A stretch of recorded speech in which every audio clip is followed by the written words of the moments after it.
Temples of Bengal সিরিজে আজকে আমাদের টেম্পল হলো বড় মায়ের মন্দির, নৈহাটি বড় মায়ের মন্দির। সেখানকার কিছু গল্প এবং কিছু অজানা তথ্য তোমাদেরকে আজকে বলবো। Welcome to Bong fashion.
এক নম্বর প্ল্যাটফর্মে এখান দিয়েও যাওয়া যায়, আবার টিকিট কাউন্টারের থ্রুতে এই দিকটা দিয়ে যাওয়া যায়।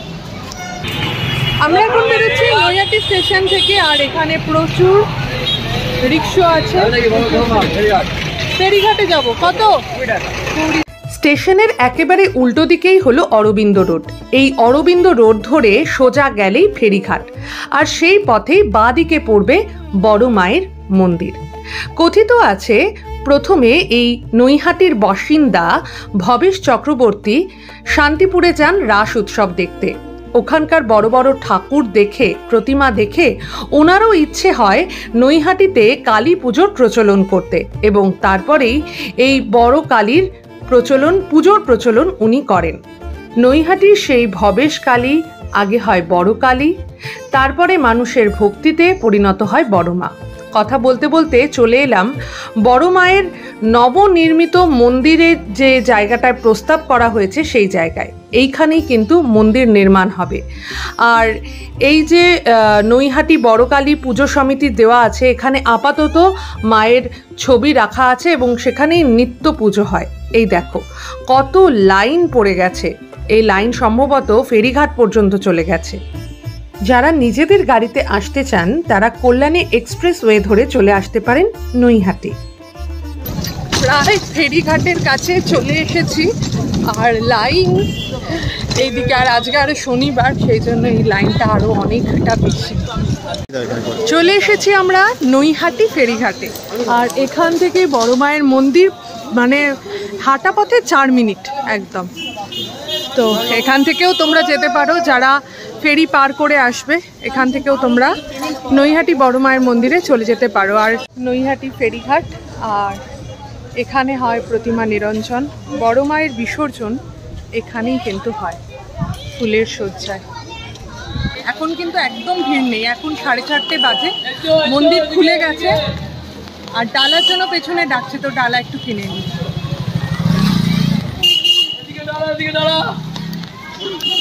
ডালা তৈরি হচ্ছে, মালা আছে, ধূপকাঠি আছে, মোমবাতি, আলতা, সিঁদুর সব মিলিয়ে 100 টাকা।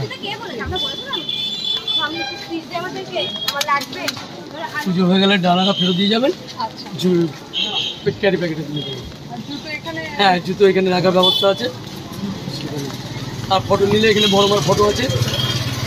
এখানে কিভাবে আসা যায় সেই গল্প তো করলাম, কিন্তু পুজো দেওয়ার সময় এবং কোন দিন কোন সময় মন্দির খোলে সেই ইনফরমেশনও দেব।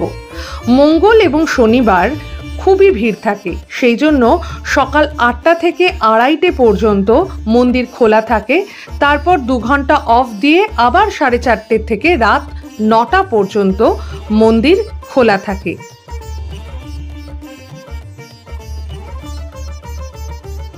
আসল যে মন্দিরটা সেটা এখানেই হবে, আর এটা টেম্পোরারিলি এই মন্দিরটা তৈরি করা হয়েছে। এখানে মঙ্গল এবং শনিবার এই 2 দিন ভীষণ ভিড় থাকে, সেই জন্য এই দিনকে পুষ্পাঞ্জলি দেওয়া হয় না। অন্য সব দিনই কিন্তু পুষ্পাঞ্জলির ব্যবস্থা আছে। আর ভোগ মঙ্গল আর শনিবারেই কিন্তু অন্নভোগ হয় দুপুর 2টোর পর। দুপুর বেলাতেই এই ভোগটা দেওয়া হয়, রাতে কিন্তু হয় না। রাতের বেলা সন্ধ্যারতি, যে 7টা 7:30টায় সন্ধ্যারতি হয়, তারপরেই ফল প্রসাদ বিতরণ করা হয়। এই হলো মন্দিরের নিয়মাবলী। আর এই বড় মায়ের মন্দিরে যে বেনারসি বা কোনো কিছু দান করা হয়, সেগুলো গরিবদের স্বার্থে বিলি করে দেওয়া হয়।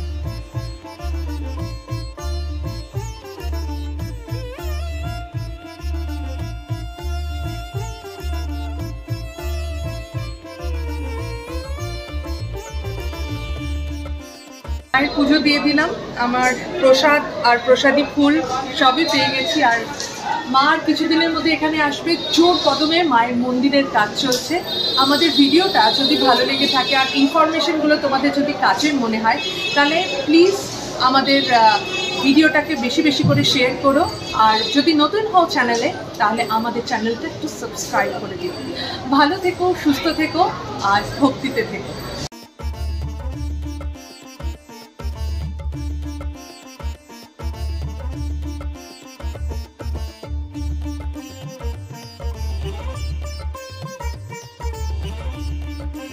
দীপাবলির পুজো হয়, এই জায়গাটা ধর্মশালা বলে পরিচিত।